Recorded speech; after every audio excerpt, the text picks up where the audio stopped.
Friends, I am Dr. Hemraj Chandalia. I'll speak to you today about a very interesting topic, and that is patients coming to you and declaring that stress or corticosteroid therapy has caused my diabetes. So, what do you make out of this comment? So, let us look at stress as a causative factor in diabetes. But what is the definition of stress? Is it some day to day stresses which many people have? For example, patients may say that I have daily stress of traveling by the local train in Mumbai.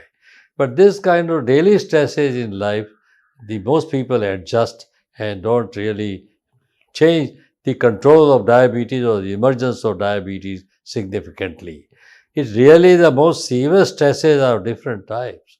It is like bereavement, the death of a family member, and a natural disaster where people lose their home or their hearth, and of course, some very bad financial problems, bankruptcy. Yes, that is very stressful, and sometimes that can change the outcomes in diabetes.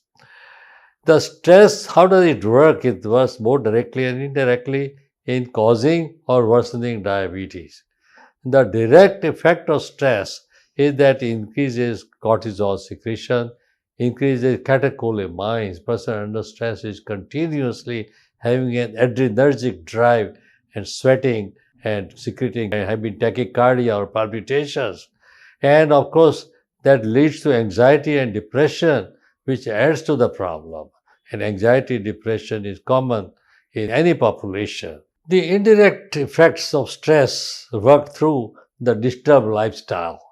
When a person is under stress, the sleep cycle is disturbed. The meals are disturbed. Meal timing, meal size, place of eating all may change. And of course, there may be no opportunity to exercise. And that adds to the problem and increases blood sugars in a non diabetic or has new emergence of diabetes. Now, let us define stress diabetes. It is transient blood glucose rise, which should usually be reversible by definition. However, stress diabetes can be irreversible in those with genetic predisposition. Also, importantly, it can cause increased glycation and hence, presumably, it can contribute to complications in the acutely ill patients where it rises remarkably. Often, in critically ill patients, either acute or chronic basis, the stress diabetes appears. And occasionally, we see the blood glucose is rising when the refeeding is undertaken in a person with prior starvation for a week or 10 days.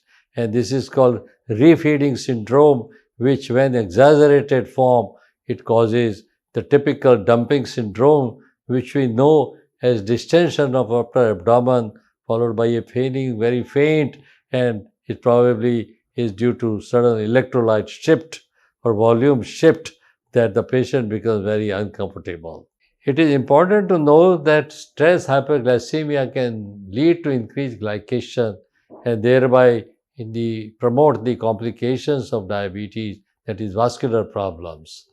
And the glucose tolerance can be disturbed for about 4 to 8 weeks, for example, after a myocardial infarction or stroke, and then it reverses as soon as the patient gets better.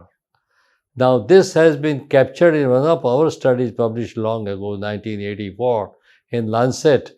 And here we describe that patients with myocardial infarction or stroke remain hyperglycemic for 4 to 8 weeks and glycosylation increase, as glycosylation was described at that time, in 1980 was the year where we introduced A1C in our country. Mechanism of stress hyperglycemia is interesting to see. You see, of course, increased hepatic gluconeogenesis with new glucose formation in the liver and increased glycogenolysis, that is mobilization of glycogen into glucose, so sugar rises thereby, and all these two occurs under the stimulus by the catecholamines and higher levels of cortisol. There is also increased insulin resistance in the stress hyperglycemia at the level of muscle and adipose tissue, and that of course will lead to a rise of blood sugars. And of course, you see, when you have stress, or when you give corticosteroids even, they induce certain enzymes, and the enzyme induction takes 2 to 3 days time. So you may not see much hyperglycemia in the first 2 3 days. That should not lead to complacency, because this is the short period required for enzyme induction, and you may see brisk hyperglycemia thereafter. Now, sometimes the patient says that I developed diabetes after getting corticosteroids. Many of them got it during the COVID-19 infection, and patients who are in shock in the intensive care, and people with immune disorders, immune inflammation of very intense nature, they are given the large doses of corticosteroids like methylprednisolone 500 milligram a day for 3 days or 5 days. And this is known to cause transient hyperglycemia. This is similar to stress hyperglycemia because it is mediated by catecholamines and cortisol. In these people also, the hyperglycemia may persist in a genetic predisposition. So it really wasn't COVID alone or corticosteroids which were required for saving their lives, but it is really genetic background on which it works and produces permanent diabetes. Now, corticosteroid therapy is undertaken sometimes, but remember the doses are important. So, if prednisolone is given like 5 milligram daily, which we give to people with adrenal insufficiency, either directly because of adrenal cortical disease or because of hypothalamic pituitary, hypothalamic adrenal axis getting affected, and of course, equivalent is hydrocortisone 20 to 25 milligram. These are physiological replacements. Because when they see this on our prescription, many doctors think that we are given steroids and that is causing problem. This is what the body makes. Equivalent of this is the normal secretion. So this does not cause any adrenal suppression. It does not increase blood glucose. It does not lead to enhanced osteoporosis, or it doesn't lead to hypertension. Although they often alarm the patient by saying so.